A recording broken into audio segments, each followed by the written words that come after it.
Darlings, Bigg Boss review miss అయ్యారా?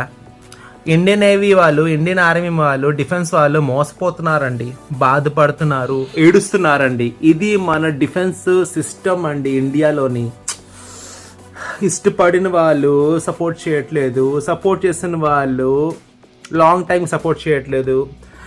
అసలు demon Pawan, మీ అందరికి ఒక విషయం ఆడతాను, డెమోన్ పవన్ తన ఆట తను ఆడడానికి ఇంత కష్టపడి వచ్చాడా, లేదంటే ఏదో రితు చౌదరి చెప్పింది ఎస్ అంటూ వెళ్ళిపోతున్నాడా? అలా అయితే గెలవచ్చు తను. డెమోన్ పవన్, పవన్ కళ్యాణ్ ఇద్దరిలోనూ ఒకరు సపోర్ట్ చేయాలంటే ఎవరిని చేస్తారు? సపోర్ట్ కామెంట్ చేయండి. Thank you so much. బాగానే ఉన్నారు కదా? టైంకి రివ్యూస్ ఇస్తాను. మన రీసెంట్గా అయింది కదా ప్రెస్ మీట్, చూసుంటారు. ఏమంటారు, మన జాబ్ మేళ అయింది కదా, కొంచెం బిజీగా ఉన్నాను. ఇప్పుడు నుండి మొదలు పెడతాను. Okay, thank you so much. Subscribe చేయని వాళ్ళు చేయండి అయ్యా.